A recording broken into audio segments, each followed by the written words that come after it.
Hello students, ગયા લેક્ચરમાં આપણે લંબાઈના માપનની પ્રત્યક્ષ રીત જોઈ. આજના લેક્ચરમાં આપણે લંબાઈના માપનની પરોક્ષ રીત જોઈશું. હવે પરોક્ષ માપન કઈ રીતે કરવામાં આવે છે? ધારો કે મારે આ દરિયાની સપાટીથી દરિયાની ઊંડાઈ માપી છે, તો હું શું કરું છું કે એક વ્યક્તિ છે, એ વ્યક્તિને મેઝર ટેપ અથવા દોરીનો એક છેડો પકડાવી દઉં છું. પછી એ વ્યક્તિને કહું છું કે તું એક કામ કર, આ દરિયામાં ડૂબકી લગાવી દરિયાના તળિયે જા, એટલે હું આ સપાટીથી ઊંડાઈનું માપન કરી શકીશું. તો શું આ રીતે આપણે દરિયાની સપાટીથી દરિયાની ઊંડાઈનું માપન કરી શકીએ? ના કરી શકીએ, કારણ કે આ ખૂબ જ મોટું અંતર છે, અને ખૂબ જ મોટું અંતર હોવાથી આપણે મીટર પટ્ટીની મદદથી આ માપન કરી શકતા નથી, એટલે કે દરિયાની ઊંડાઈનું માપન કરી શકતા નથી. તો દરિયાની સપાટીથી દરિયાની ઊંડાઈનું માપન કરવું હોય તો એક પદ્ધતિનો ઉપયોગ થાય છે, જેને આપણે રડાર ઇકો પદ્ધતિ તરીકે ઓળખીએ છીએ. જેમાં શું કરવામાં આવે છે, તો આ જે સબમરીન છે અથવા આ જે જહાજ છે, એમાં જે ટ્રાન્સમીટર છે, એ ટ્રાન્સમીટરમાંથી રેડિયો તરંગોને દરિયામાં મોકલવામાં આવે છે. હવે આ તરંગો દરિયાની સપાટી પર અથડાઈને પાછા આવે છે. એ સમય નોંધવામાં આવે છે. ધારો કે એ સમય ટી છે. રેડિયો તરંગોને દરિયાની સપાટી અથવા દરિયામાં મોકલવામાં આવે છે, અને રેડિયો તરંગો દરિયાની સપાટીને અથડાઈને પાછા આવે એ સમય નોંધવામાં આવે છે. એ સમય ધારો કે ટી છે. તો અહીંયા જે રેડિયો તરંગો છે, એ રેડિયો તરંગોએ કાપેલું કુલ અંતર કેટલું થાય? તો રેડિયો તરંગો સપાટી પરથી ઊંડાઈએ આવે અને ઊંડાઈ પરથી સપાટી પર જાય, એટલે ટોટલ એમને કાપેલું અંતર કેટલું થયું? ટોટલ કાપેલું અંતર થયું 2D. અને રેડિયો તરંગોનો વેગ કેટલો લેવામાં આવે છે? તો રેડિયો તરંગોનો વેગ લેવામાં આવે છે પ્રકાશના વેગ જેટલો, 3 × 10⁸ મીટર પર સેકન્ડ જેટલો લેવામાં આવે છે. તો હવે આપણી જોડે એક સમીકરણ છે, વેગ બરાબર અંતર ભાગ્યા સમય. વેગ બરાબર અંતર ભાગ્યા સમય. તો અંતર બરાબર શું થાય? તો અંતર બરાબર થાય વેગ ગુણ્યા સમય થાય. ઓકે, તો ટોટલ રેડિયો તરંગોએ કાપેલું અંતર કેટલું છે? 2D છે. વેગ રેડિયો તરંગોનો કેટલો છે? c છે. અને નોંધેલો સમય કેટલો છે? t છે. તો પછી d = 1/2ct સમીકરણનો ઉપયોગ કરીને આપણે આ દરિયાની ઊંડાઈ શોધી શકીએ છીએ. તો આ જે પદ્ધતિ છે એને આપણે પરોક્ષ રીત તરીકે ઓળખીએ છીએ. આપણે સીધું મીટર પટ્ટીની મદદથી માપન કરી શકતા નથી. તો આમ ખૂબ જ મોટા અંતરો તથા અવકાશીય અંતરોના માપન માટે અમુક પરોક્ષ રીતનો ઉપયોગ થાય છે. ખૂબ જ મોટા અંતરોનું માપન, જેમ કે ગ્રહ અથવા તારાનું પૃથ્વીથી અંતર સીધું આપણે મીટર પટ્ટીની મદદથી માપી શકતા નથી. એક બીજા ઉદાહરણ દ્વારા પણ સમજાવું. ધારો કે આપણી જોડે એક કાટકોણ ત્રિકોણ છે. આ કાટકોણ ત્રિકોણની 3 બાજુ AB, BC અને AC માં ABની લંબાઈ ધારો કે 4 સેન્ટીમીટર છે, BCની લંબાઈ 3 સેન્ટીમીટર છે. હવે જો આપણે એસીની લંબાઈ શોધવી હોય તો એસીની લંબાઈ આપણે પાયથાગોરસના પ્રમેયની મદદથી શોધી શકીએ. તો પાયથાગોરસના પ્રમેયનો ઉપયોગ કરું તો AC² શું થશે? તો AC² = AB² પ્લસ BC². હવે AB² એટલે 4નો સ્ક્વેર, BC² એટલે 3નો સ્ક્વેર. તો 4નો સ્ક્વેર થશે 16, 3નો સ્ક્વેર થશે 9. તો AC² = 25. તો આપણને AC બરાબર મળ્યા 5 સેન્ટીમીટર. તો આ પણ માપનની જે રીત છે એ રીતને આપણે પરોક્ષ રીત કહી શકીએ છીએ. ઓકે, તો ખ્યાલ આવે છે કે પરોક્ષ માપન એટલે કેવું માપન. ઓકે, હવે આપણે સમજીએ રડાર ઇકો પદ્ધતિ વિશે. રડાર ઇકો પદ્ધતિની મદદથી આપણે પૃથ્વીથી કોઈ પણ ગ્રહનું અંતર માપી શકીએ છીએ. તો જોઈએ આપણે કે રડાર ઇકો પદ્ધતિની મદદથી આપણે પૃથ્વીથી ગ્રહનું અંતર કઈ રીતે માપી શકાય. તો આ રીતમાં પૃથ્વી પરથી અથવા પૃથ્વી પર આવેલા રડાર કે ટ્રાન્સમીટરની મદદથી રેડિયો તરંગોને તે ગ્રહ પર મોકલવામાં આવે છે. રેડિયો તરંગો તે ગ્રહ પરથી પરાવર્તન પામીને પાછા આવે તે સમયગાળો નોંધવામાં આવે છે. તો આપણે ધારી લઈએ કે ધારો કે રેડિયો તરંગોને પૃથ્વી પરથી ગ્રહ અને ગ્રહ પરથી પૃથ્વી પર પાછા આવતા ટી સમય લાગે છે. હવે ટી સમયમાં રેડિયો તરંગો કેટલું અંતર કાપે છે? તો પૃથ્વી પરથી ગ્રહ પર જાય છે તો ડી અંતર, મેં અંતરને ડી વડે દર્શાવેલું, તો ડી જેટલું અંતર કાપે છે. ફરી પાછા ગ્રહ પરથી પૃથ્વી પર આવે છે એટલે ફરી પાછા ડી જેટલું અંતર કાપે છે. એટલે પૃથ્વીથી ગ્રહ અને ગ્રહથી ફરી પાછા પૃથ્વી, એટલે ટોટલ કેટલું અંતર કાપે છે? 2D જેટલું અંતર કાપે છે. કેટલા સમયમાં? ટી સમયમાં. માટે અહીંયા લખ્યું છે મેં કે રેડિયો તરંગો ટી સમયમાં 2D જેટલું અંતર કાપે છે. કઈ રીતે 2D ખબર પડી ને? પૃથ્વીથી ગ્રહનું અંતર મેં ડી ધારેલું છે એટલે પૃથ્વી પરથી રેડિયો તરંગો ગ્રહ પર જાય છે, ગ્રહ પરથી પાછા પૃથ્વી પર આવે છે, એ માટે લાગતો સમય ટી છે. એટલે કે ટી સમયમાં ટોટલ 2D જેટલું અંતર કાપે છે. હવે આપણને વેગનું સૂત્ર તો ખબર જ છે, વેગ બરાબર અંતર ભાગ્યા સમય. તો અંતર બરાબર શું થાય? વેગ ગુણ્યા સમય. યાદ છે ને બધાયના? વેગ બરાબર અંતર અથવા સ્થાનાંતર પણ લખી શકાય. તો વેગ બરાબર અંતર કે સ્થાનાંતર ભાગ્યા સમય. તો અંતર બરાબર વેગ ગુણ્યા સમય. તો ટોટલ કેટલું અંતર કાપે છે? 2D. અને રેડિયો તરંગોનો વેગ કોના વેગ જેટલો હોય? તો યાદ રાખજો, રેડિયો તરંગોનો વેગ પ્રકાશના વેગ જેટલો હોય ને પ્રકાશનો શૂન્યાવકાશમાં કે હવામાં વેગ કેટલો લેવામાં આવે છે? તો પ્રકાશનો શૂન્યાવકાશમાં કે હવામાં વેગ 3 × 10⁸ મીટર પર સેકન્ડ લેવામાં આવે છે અને એને સી વડે દર્શાવવામાં આવે છે. તો યાદ રાખજો એમસીક્યુ કે શૂન્યાવકાશમાં કે હવામાં પ્રકાશનો વેગ સી બરાબર 3.10⁸ મીટર પર સેકન્ડ છે. ઓકે, સમયને આપણે ટી વડે દર્શાવીએ તો હું ડીને કરતા બનાવું તો આપણને સૂત્ર મળશે D is equal two 1/2 C into T. D એટલે પૃથ્વીથી આ ગ્રહનું અંતર, જે આપણે શોધવું હોય તો આ સૂત્રની મદદથી શોધી શકીએ. સી લાઇટ ઓફ વેલોસિટી, પ્રકાશનો વેગ કેટલો હોય? 3 × 10⁸ મીટર પર સેકન્ડ. અને આપણે જો સમય માપેલો હોય તો સમયની કિંમત આ સમીકરણમાં મૂકીને આપણે પૃથ્વીથી જે તે ગ્રહનું અંતર માપી શકીએ છીએ. હવે અંતરના માપન માટે આપણે કિલોમીટર, મીટર જેવા એકમોનો ઉપયોગ કરીએ છીએ. પરંતુ ખૂબ જ મોટા અંતરોના માપન માટે આપણે અથવા માપને દર્શાવવા માટે પ્રકાશ વર્ષ અને એસ્ટ્રોનોમિકલ યુનિટ જેવા એકમો વપરાય છે. તો આપણને એમસીક્યુમાં પૂછી શકાય કે ખૂબ જ મોટા અંતરોને દર્શાવવા માટે કયા એકમો વપરાય છે? તો ખૂબ જ મોટા અંતરોને દર્શાવવા માટે પ્રકાશ વર્ષ અને એસ્ટ્રોનોમિકલ યુનિટ જેવા એકમો વપરાય છે. તો આપણે સમજીએ કે પ્રકાશ વર્ષ એટલે શું અને એસ્ટ્રોનોમિકલ યુનિટ એટલે શું. તો પહેલાં આપણે વાત કરીએ પ્રકાશ વર્ષ. તો પ્રકાશ વર્ષ, જેને અંગ્રેજીમાં કહેવાય લાઇટ યર, જેને દર્શાવવું હોય તો દર્શાવી શકાય LY વડે. પ્રકાશ વર્ષ કોને કહેવાય? તો પ્રકાશનું કિરણ શૂન્યાવકાશમાં કે હવામાં 1 વર્ષમાં જેટલું અંતર કાપે છે. પ્રકાશનું કિરણ શૂન્યાવકાશ કે હવામાં 1 વર્ષમાં જેટલું અંતર કાપે છે એ અંતરને કહેવામાં આવે છે પ્રકાશ વર્ષ. યાદ રહેશે દરેક જણાને? પ્રકાશનું કિરણ શૂન્યાવકાશમાં કે હવામાં 1 વર્ષમાં જે અંતર કાપે એ અંતરને કહેવાય પ્રકાશ વર્ષ. તો આપણે યાદ રાખીશું કે શૂન્યાવકાશમાં કે હવામાં પ્રકાશની ઝડપ કેટલી હોય છે? તો મેં હમણાં જ તમને કીધું કે શૂન્યાવકાશમાં કે હવામાં પ્રકાશની ઝડપ 3 × 10⁸ મીટર પર સેકન્ડ જેટલી હોય છે. અને આ ઝડપને આપણે શેના વડે દર્શાવીશું? તો ઝડપને આપણે સામાન્ય રીતે સંકેત છે v, પરંતુ પ્રકાશની ઝડપને આપણે c વડે દર્શાવીશું. ઓકે, ક્લિયર થયું આટલું? પ્રકાશ વર્ષ એટલે પ્રકાશે 1 વર્ષમાં કાપેલું અંતર. ઓકે, અને શૂન્યાવકાશમાં કે હવામાં પ્રકાશની ઝડપ કેટલી હોય? 3 × 10⁸ મીટર પર સેકન્ડ. હવે એક બીજી વસ્તુ આપણે યાદ રાખીશું, કેટલાક દાખલાઓમાં આપણે આની જરૂર પડશે કે 1 વર્ષ બરાબર કેટલી સેકન્ડ, એટલે કે 1 વર્ષમાં કેટલી સેકન્ડ હોય. ઓકે, તો 1 વર્ષ બરાબર કેટલી સેકન્ડ, આપણે આ જવાબ મેળવવો છે. તો આપણને ખબર છે કે 1 વર્ષની અંદર 365 દિવસ હોય. 1 વર્ષની અંદર 365 દિવસ હોય. તો હું એક દિવસને પહેલાં કલાકમાં ફેરવી નાખું તો એક દિવસમાં કેટલા કલાક હોય? તો એક દિવસમાં 24 કલાક હોય. તો પછી 365ને તો હું એમને એમ જ રવા દઉં છું. દિવસમાંથી કલાકમાં જવું હોય તો એક દિવસ બરાબર કેટલા કલાક? 24 કલાક.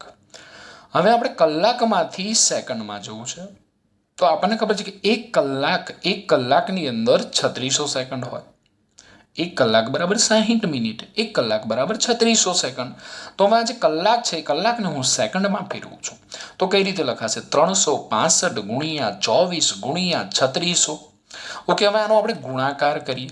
ધ્યાન આપજો ગુણાકારની અંદર કે 365 ગુણ્યા 24 ગુણ્યા 3600. મને કંઈક આવો જવાબ મળે છે. હવે મેં તમને કીધું કે આપણે ફિઝિક્સમાં કોઈ પણ મૂલ્ય 10ની ઘાતના સ્વરૂપમાં જ લખવાનું. તો આને આપણે 10ની ઘાતના સ્વરૂપમાં લખવું છે. મેં તમને આગળના લેક્ચરની અંદર શીખવાડ્યું કઈ રીતે લખાશે. જો આ રહ્યું દશાંશ ચિહ્ન અહીંયા, એ અહીંયા છે. હવે દશાંશ ચિહ્નને આપણે કેટલા અંક ડાબી બાજુ લઈ જઈએ છીએ જુઓ તો 1 2 3 4 5 6 7. ઓકે, થોડુંક ઝૂમ કરું. હવે જો આ રહ્યું દશાંશ ચિહ્ન, એને આપણે કેટલા અંક ડાબી બાજુ લઈએ જો 1 2 3 4 5 6 7. તો ડાબી બાજુ જઉં છું એટલે 10ની 7 ઘાત, પણ પોઝિટિવ કે નેગેટિવ? પોઝિટિવ. ઓકે, ના ખબર પડતી હોય તો આગળનો લેક્ચર ફરી એકવાર જોઈને પ્રેક્ટિસ કરજો. તો હું આને આ રીતે લખી શકું 3.15 ગુણ્યા 10ની 7 ઘાત સેકન્ડ. તો યાદ રાખશે દરેક વિદ્યાર્થી કે 1 વર્ષ બરાબર કેટલી સેકન્ડ? તો 1 વર્ષ બરાબર 3.15 ગુણ્યા 10ની 7 ઘાત સેકન્ડ. તો હું તમને એક પ્રશ્ન પૂછી લઉં નાનો ગમતો કે એક દિવસમાં કેટલી સેકન્ડ હોય? વિચારજો. ઓકે, હવે આપણે વાત કરી રહ્યા હતા પ્રકાશ વર્ષની. તો એક પ્રકાશ વર્ષ બરાબર કેટલા મીટર થાય એની આપણે ગણતરી કરવી છે. એક પ્રકાશ વર્ષ બરાબર કેટલા મીટર થાય? ચલો જોઈએ. તો આપણને ખબર છે કે વેગ બરાબર અંતર ભાગ્યા સમય. તો અંતર બરાબર વેગ ગુણ્યા સમય થાય. અંતર એટલે કે એક વર્ષમાં કાપેલું અંતર, એને આપણે પ્રકાશ વર્ષ કીધું છે. તો અહીંયા આપણે અંતરને હું ડી વડે દર્શાવું, વેગને હું સી વડે દર્શાવું, સમયને હું ટી વડે દર્શાવું. હવે સમય કેટલો લેવાનો છે? તો સમય લેવાનો છે 1 વર્ષ. 1 વર્ષ એટલે કેટલી સેકન્ડ? તો 1 વર્ષ એટલે 3.15 ગુણ્યા 10ની 7 સેકન્ડ. જેટલા સમયમાં કેટલી ઝડપથી, સમજો. અંતરને મેં ડી વડે દર્શાવ્યું, વેગને હું સી વડે દર્શાવું, સમય ટી વડે દર્શાવું છું. અને પ્રકાશ વર્ષ એટલે 1 વર્ષમાં પ્રકાશે કાપેલું અંતર. તો 1 વર્ષમાં કેટલી સેકન્ડ? 3.15 ગુણ્યા 10ની 7 ઘાત સેકન્ડ જેટલા સમયમાં પ્રકાશે 3 ગુણ્યા 10ની 8 ઘાત મીટર પર સેકન્ડ જેટલી ઝડપથી કાપેલા અંતરને, આ અંતરને આપણે કહી શકીએ પ્રકાશ વર્ષ. તો એક કામ કરીએ, આપણે આનો અને આનો ગુણાકાર કરીએ. પણ હવે જ્યારે આનો ગુણાકાર કરતા હોય 3.15 ગુણ્યા 10ની 7, ત્યારે તમારે આખી વેલ્યુ લેવી પડે. એટલે આ મેં અહીંયા રાખેલી જ છે. ગુણ્યા મારે કેટલા કરવાના છે? ગુણ્યા મારે 3 કરવાના છે. એટલે તમે જોઈ શકો છો 9 4 6 0 8 3 0 મળે છે. એટલે મેં એને દશા ચિહ્નની પહેલાં એક જ અંક રહે એ રીતે આ રીતે લખેલું છે 9.46 ગુણ્યા અહીંયા 10ની 7 ઘાત, અહીંયા 10ની 8 ઘાત, આધાર સરખા, ઘાતોનો સરવાળો એટલે મળશે 10ની 15 ઘાત. તો આપણે આ અંતરને કીધું પ્રકાશ વર્ષ. કેમ પ્રકાશ વર્ષ? કારણ કે 1 વર્ષમાં આટલી ઝડપથી કાપેલું અંતર એટલે એને આપણે કહીએ પ્રકાશ વર્ષ. તો 1 પ્રકાશ વર્ષ બરાબર હું લખી શકું 9.5 ગુણ્યા 10ની 15 ઘાત મીટર. તમને એમ થાય કે સાહેબ આમાંથી આ આવ્યું કઈ રીતે? તો મેં આ સંખ્યાને રાઉન્ડ અપ કરી. તો રાઉન્ડ અપ કઈ રીતે કરાય? તો મેં અહીંથી 6 ને દૂર કર્યા. તો 6 જે સંખ્યાને દૂર કરવાની હોય એ સંખ્યા જો 5 કરતાં મોટી હોય તો આગળની સંખ્યામાં 1 ઉમેરવાનો. એ આગળ જતાં આપણે શીખીશું. તો 9.46 છે અને આપણે આ રીતે લખી શકીએ 9.5 ગુણ્યા 10ની 15 ઘાત મીટર. ઓકે, તો યાદ રાખજો 1 લાઇટ યર 1 પ્રકાશ વર્ષ બરાબર 9.5 ગુણ્યા 10ની 15 ઘાત મીટર થાય.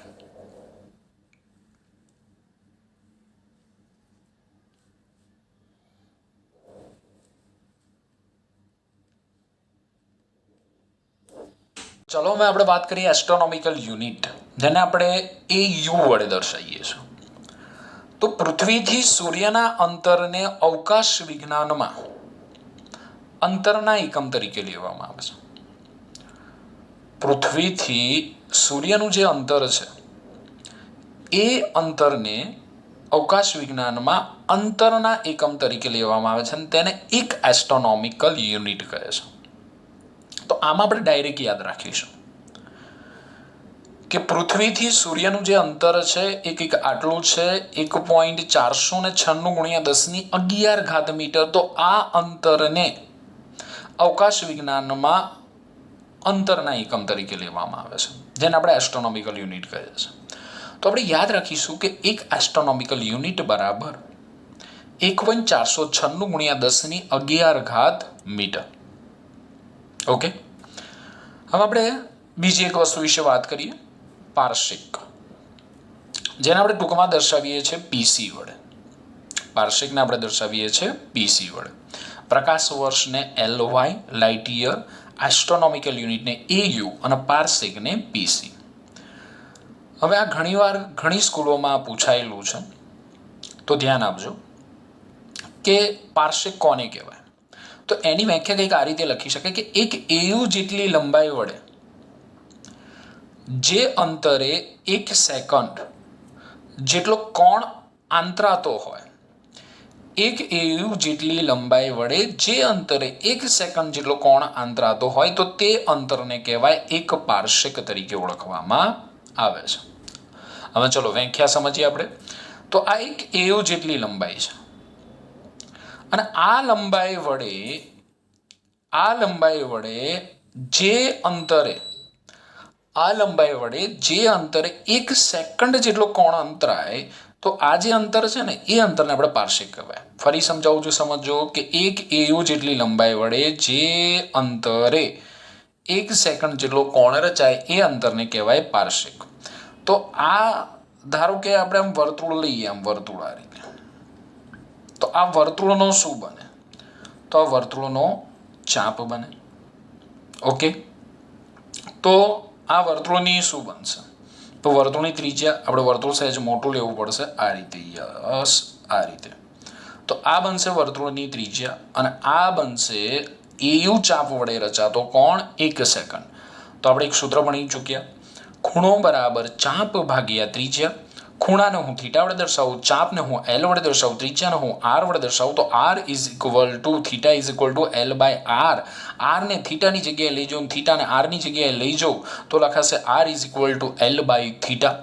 હવે અહીંયા L કેટલા છે? તો આ જે ચાપ છે એ ચાપની લંબાઈ L છે, એક AU, અને એક AU બરાબર આપણને ખબર છે 1.496 ગુણ્યા 10^11 મીટર.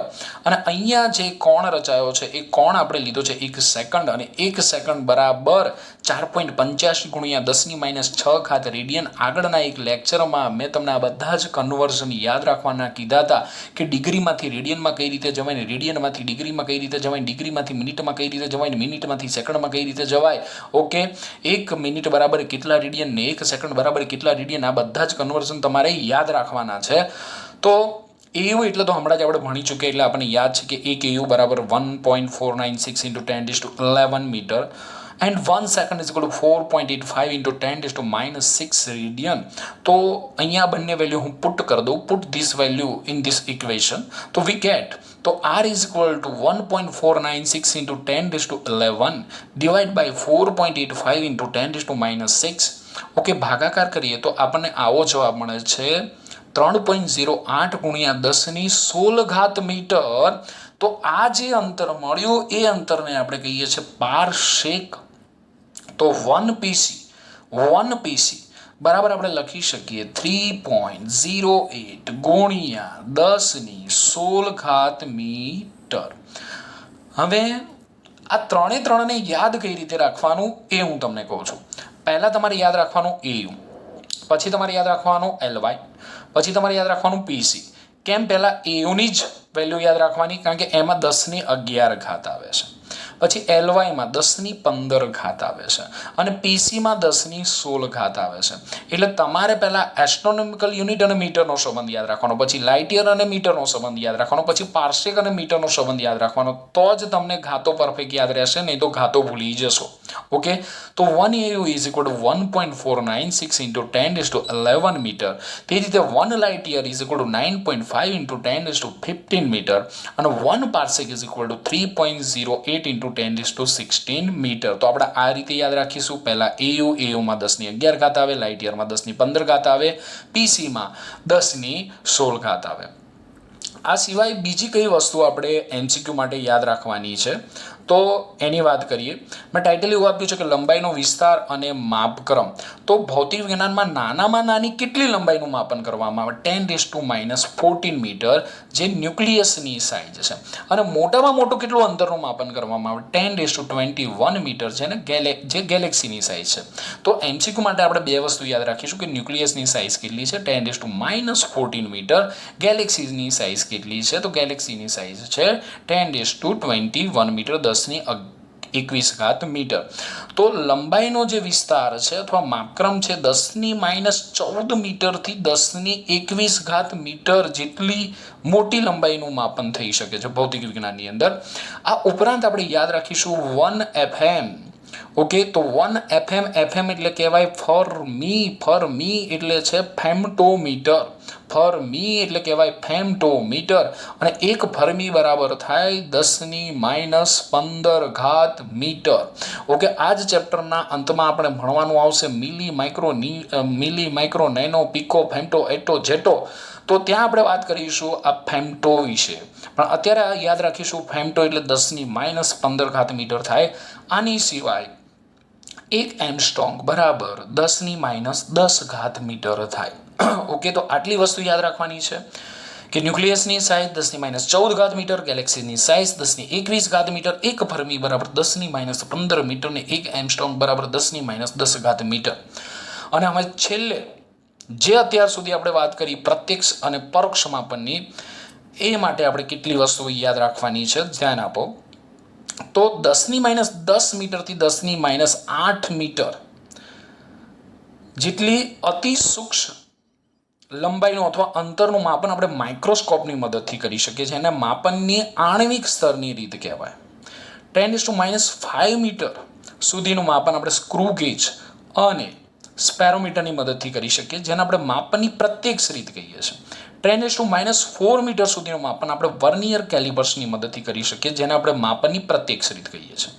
એ જ રીતે 10⁻3 મીટરથી 10⁻2 મીટર સુધીનું માપન આપણે મીટર પટ્ટીની મદદથી કરી શકીએ, જેને આપણે માપનની પ્રત્યક્ષ રીત કહીએ છીએ.